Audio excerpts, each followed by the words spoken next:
Shalom, Bapak Ibu Saudara. Kita lanjutkan studi kristalisasi kita masih di kitab Amsal. Ini sudah tema yang ke-6.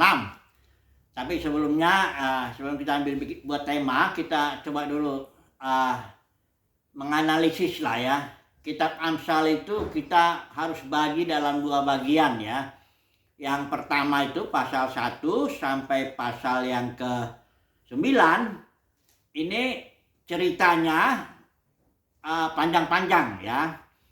Tapi kemudian pasal 10 sampai pasal 31 itu pendek-pendek dia. Kadang-kadang makan satu kalimat demi kalimat yang di bawahnya itu tidak terkait sama sekali kelihatannya ya. Karena Amsal ini seperti peribahasa lah ya, seperti pepatah begitu ya. Sedia payung sebelum hujan ya. Rajin pangkal kaya atau apa sebagainya ya, itu bisa putus-putus dia ceritanya ya, sehingga kita harus ada tekniknya bagaimana supaya pasal 10 sampai pasal 31 itu kita pahami dengan baik ya.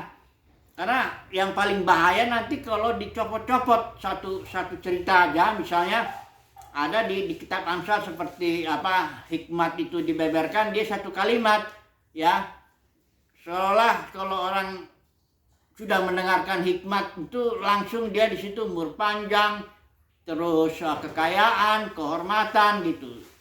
Ya itu bahaya kalau itu dicomot dan itu dikotbahkan gitu. Pokoknya kalau mendengar hikmat itu berarti langsung umur panjang, kekayaan, kehormatan ya.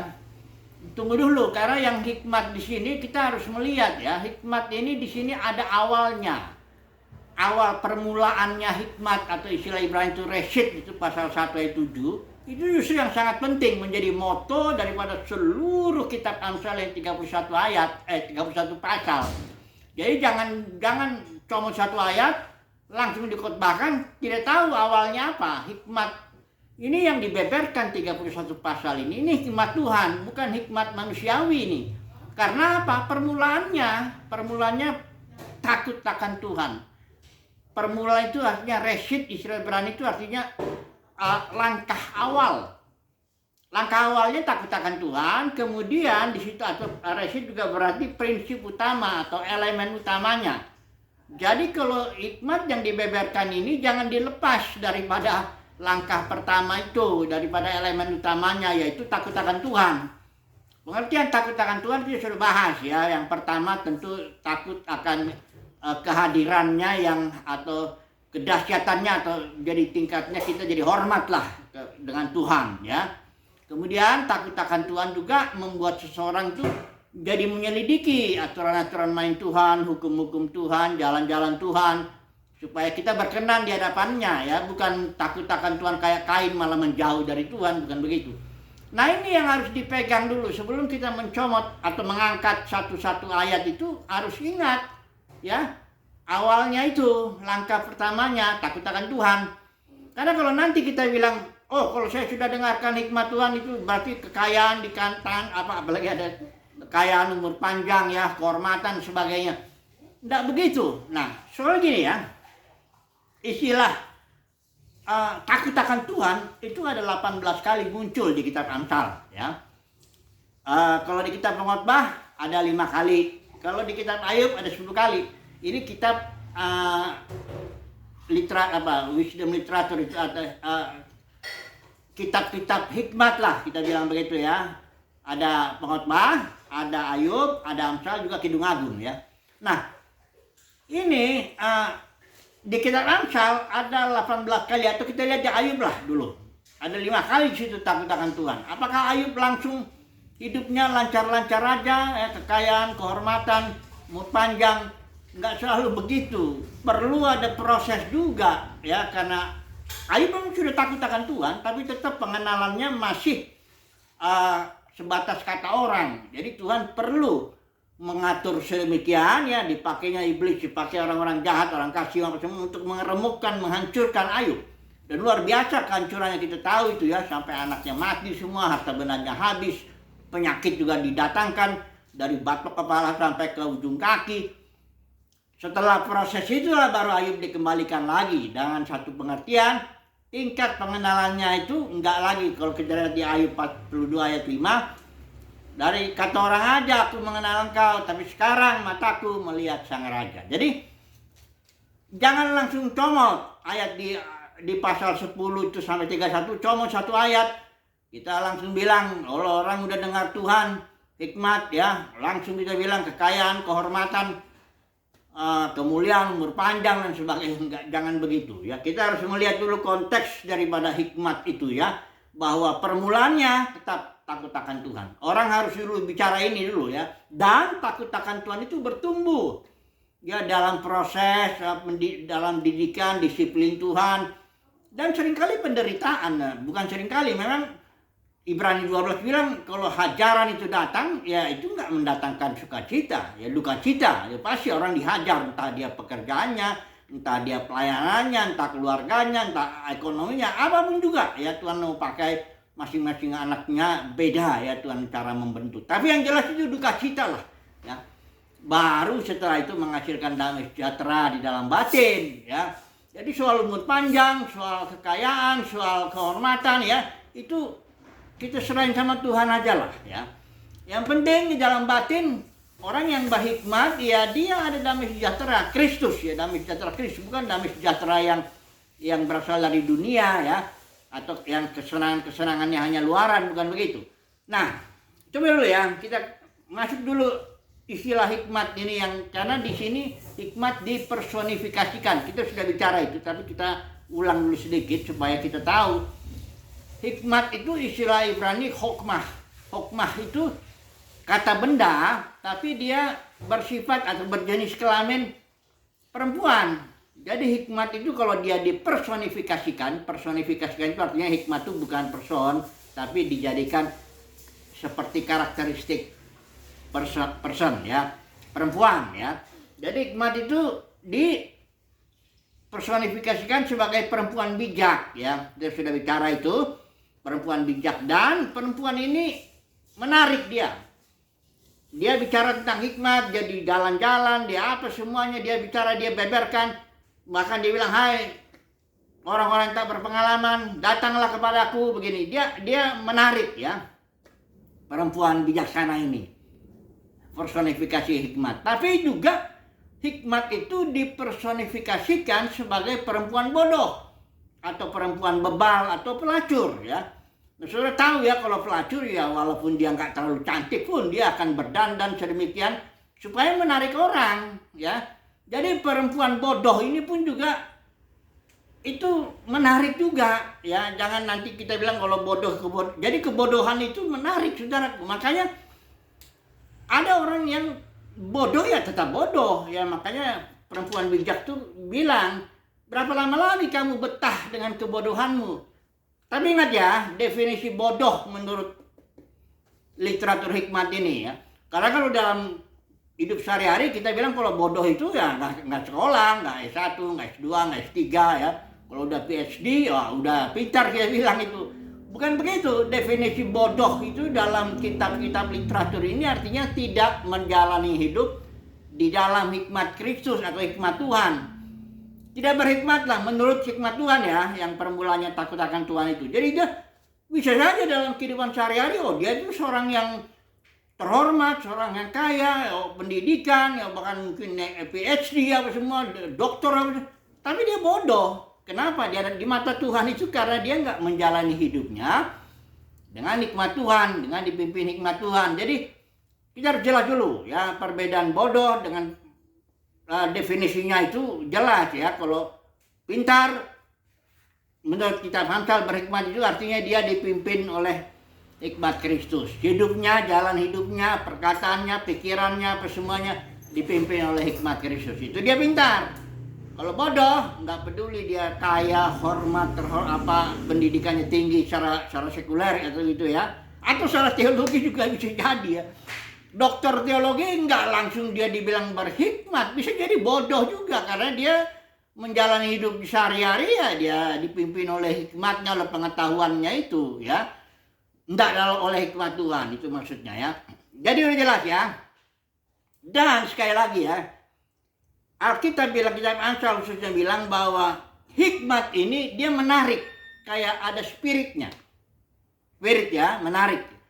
Kalau perempuan bodoh juga menarik, kebodohan itu menarik juga ya. Karena ada spiritnya juga ya. Makanya di kitab Efesus pasal 1 ayat yang ke-17, Paulus berdoa kepada jemaat di Efesus itu. Yang pertama ya doanya, semoga Tuhan berikan roh hikmat dan wahyu, pembukaan ya. Itu roh hikmat itu. Ya itu roh Tuhan ya. Itu dulu yang pertama Paulus doakan, minta roh hikmat, dan roh itu menarik ya. Kalau orang sudah sempat masuk, dia mulai ditangkap oleh Tuhan, ya kayak Paulus bilang, aku ditangkap oleh Tuhan, dia jadi berusaha mengejar Tuhan ya. Roh hikmat ini anugerah Tuhan, kita minta ini ya, roh hikmat itu, supaya kalau nanti kita sudah mulai itu dengan itu, permulaannya takut akan Tuhan, kita terus tertarik, terus berusaha mencari hikmat itu, karena dia spirit. Tapi kebodohan juga itu roh juga ya. Kebodohan itu roh, karena dia membuat orang betah dengan kebodohannya ya. Dalam arti dia betah dengan pikirannya sendiri, perasaannya sendiri, pengetahuan sendiri, dan dia berjalan begitu. Apalagi kalau dia orang sukses, dalam arti kaya, umur panjang, terhormat. Ini kalau kebodohan orang yang begini lengket dengan kebodohannya akan susah ya. Makanya kadang-kadang kalau kita menginjil orang ya, ini nggak berarti bahwa orang kaya, sukses itu susah diinjilin, enggak juga. Tapi umumnya kalau orang udah, dia punya ada sesuatu yang dibanggakan, yang membuat dia betah dengan kebodohannya. Malah dia merasa, sangat pintar ya, aku berhasil kok, aku sukses ya, dan sebagainya. Nah, jadi hikmat maupun kebodohan itu spirit ya. Kalau hikmat tentu roh Tuhan, kalau kebodohan ya tentu roh setan lah ya. Yang ini, tapi hati-hati ya, jangan apa-apa roh. Saya ini latar belakangnya karismatik dulu, jadi kalau ada orang datang kebaktian pun ngantuk, kita langsung tanggung itu, roh ngantuk, keluar katanya. Enggak begitu saudaraku. Ngantuk itu bisa jadi macam alasannya. Nah, kalau peperangan orang Kristen itu kan yang disimbolkan orang Israel di Mesir, di Padang Gurun, di Tanah Perjanjian. Ini tiga musuh ini simbol ya. Mesir itu sistem atau dunia ya, lingkungan lah ya gampangnya. Padang gurun itu kedagingan. Orang Israel itu selalu bersungut-sungut protes sama Tuhan ya, nggak percaya lah intinya. Baru masuk tanah perjanjian ada 7 bangsa di situ. Itulah dia roh-roh jahat yang disimbolkan. Jadi perjalanan orang Israel itu, umat Tuhan itu Mesir, padang gurun, tanah perjanjian itu simbol peperangan umat Tuhan ya, gereja. Yaitu sistem lingkungan ya yang diciptakan iblis itu, ada Firaunnya di situ soalnya. Kemudian padang gurun itu kedagingan, sifat manusia lama kita. Kemudian barulah roh-roh jahat. Jadi ada 3 yang kita hadapi. Jangan apa-apa roh ya. Yang enggak, tapi itu ketiganya terkait, kerjasama lah mereka ini ya. Nah, jadi kebodohan, sekali lagi saya ulangin ya, kebodohan maupun hikmat itu menarik dia, ya melengket, ya membuat orang keterikatan kalau katakan kita seperti itu ya. Oke, sekarang kita akan masuk di pasal 31 pasal 10 sampai 31. Cara bacanya gimana? Karena dia soalnya pepatah atau peribahasa kayak lepas-lepas begitu. Jadi kita nggak bisa ngambil comot satu ayat dan terus langsung kita khotbahin begini, nggak bisa begitu. Jadi kita harus kumpulin dulu satu ayat-ayat itu yang terlepas-lepas itu dalam satu tema tertentu. Sekarang kita ambil contoh temanya lidah ya. Itu banyak pertebaran dari mulai pasal 1 sebenarnya pasal 31 itu ada Amsal bicara soal lidah ya. Itu harus dikumpulin dulu Bapak Saudara, dikumpulin dulu menjadi satu tema. Ya kalau kita mau jadikan apa itu lidah yang dimaksud itu, mengapa lidah itu penting, baru bagaimana itu terserah ya. Bedanya dia menjadi suatu pesan ya yang menyeluruh dia dari pasal 1 sampai pasal 31, khususnya pasal 10 sampai pasal 31. Kita saat ini akan ambil contoh lidah ini. Tentu enggak semua ayat-ayat yang bicara soal lidah ini atau bibir ya atau perkataan itu kita bahas ya, nanti terlalu panjang ya ceritanya. Ya jadi saya hanya baca pasal 4 ayat 2-3 aja dulu ya. Apa yang dimaksud dengan lidah ini ya? Begini. Saya membahas soal lidah ini karena dia keterkaitan dengan hati, dengan telinga. Mulut, telinga, hati. Itu kitab Amsal membongkar keterkaitannya itu. Jadi kalau bicara soal mulut, tidak harus bicara juga soal hati. Kalau bicara soal telinga, juga bicara soal hati, ya. Nah, coba dulu kita lihat dulu. Kalau jaga hati, jagalah hatimu dengan segala kewaspadaan, ya kan. Itulah karena itu dari situ sumber kehidupan. Jaga mulut juga ada pasal 13 ayat 3, 18 ayat 21. Nah, sekarang saya mau baca satu ayat yang keterkaitan antara hati, mulut, dan telinga, ya. Pasal 16 ayat 23. Nah, mari kita baca dulu pasal 16 ayat ke-23. Demikian ya dia. Ayatnya, hati orang bijak menjadikan mulutnya berakal budi. Perhatikan ya, hati dan mulut itu terkait itu. Hati orang bijak menjadikan mulutnya berakal budi dan menjadikan bibirnya lebih dapat meyakinkan. Jadi mulut dia nggak terlepas begitu saja. Kenapa mulut bisa mengucapkan hal-hal yang meyakinkan? Gimana kenapa mulut bisa berakal budi? Itu karena hatinya bijak, ya. Makanya dia begitu, ya. Atau kalau satu ayat lagi ya, pasal 24 ayat 2. Ini juga bicara soal keterkaitan itu tadi, ya. Pasal 24 ayat 2. Karena hati mereka memikirkan penindasan, karena hatinya udah mikirin penindasan, barulah bibir mereka membicarakan bencana. Artinya orang yang hatinya memang memikirkan penindasan, pasti ngomongnya, bibirnya membicarakan bencana. Jadi ada jelas keterkaitan antara hati dengan bibir, ya. Nanti juga di kitab Perjanjian Baru juga Yesus juga bilang apa yang keluar dari mulut itu meluap dari hati, ya. Oke lah, kita lihat itu sekarang telinga. Telinga keterkaitannya dengan ini semua, mulut dengan hati, ya. Pasal 17 ayat 4, kemudian kita baca ini satu ayat dulu ini. 17 ayat 4, ya. Orang yang berbuat jahat memperhatikan bibir jahat, ya. Kemudian seorang pendusta memberi telinga kepada lidah yang mencelakakan. Jadi begini, saya ambil contoh aja lah, tukang gosip misalnya, ya, tukang gosip. Kalau dunia kekristenan ini kita banyak orang Kristen, waduh, cerita gitu gampang sekali, ya. Karena kenapa gosip itu bisa menyebar? Ya karena ada telinga yang menerima omongan itu, ya. Nah, saudara lihat ya, telinga itu nggak netral, ya. Dia ini tergantung di dalamnya, saudara. Orang yang berbuat jahat memperhatikan bibir jahat. Jadi kalau ada orang telinganya senang dengar gosip, itu sebenarnya karena dia berbuat jahat dalam hatinya. Atau misalnya seorang pendusta, emang dia sifat dasarnya emang dia tukang bohong. Nah, dia tuh akan memberi telinga kepada lidah yang mencelakakan. Jadi telinga ini mendengar apa, itu tergantung di dalamnya, tergantung orangnya. Kalau orangnya memang dia berhikmat, enggak suka dia dengar dengar omongan-omongan yang gosip lah, bencana lah, yang celaka-celaka, dia negatif, dia nggak suka.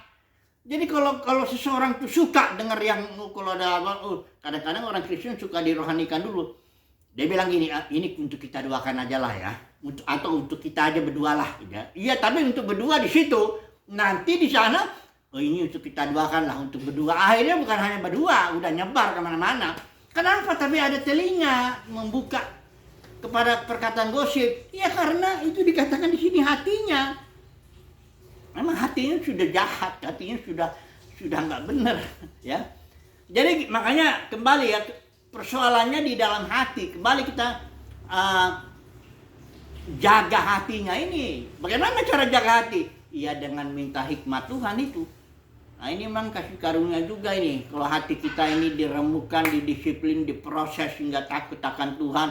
Belajar kita bertumbuh dalam hikmat Kristus, ya. Kalau dalam kitab Korintus, saya aplikasikan langsung aja dulu ke Perjanjian Baru. Dibilang Kristus itu adalah hikmat bagi kita. Kita kalau hidupnya dalam Kristus, kita mulai nggak suka deh pasti ngedengar-dengar yang gosip-gosip, ya. Kalau kita hidup dipimpin oleh Kristus, kita pasti lidahnya juga mulai dikontrol, ya. Nggak gampang mengontrol lidah ini. Di sininya harusnya di dalam hati ini, nah ini sumbernya ini, ya. Yang diucapkan mulut meluap dari hati ini, yang membuat orang mendengar juga dari sini juga. Jadi kesimpulannya bagaimana? Ya kesimpulannya hati inilah, ya. Dan ini semuanya anugerah Tuhan lah, mintalah anugerah Tuhan supaya Tuhan tolonglah, ya, supaya hatiku ini diremukkan, dibentuk, didisiplin, sehingga telingaku dan lidahku itu ya sesuai dengan hatiku, jadi itu kan. Nah, jadi itu kesimpulannya, ya, semoga ini menjadi berkat buat kita semua. Haleluya, amin.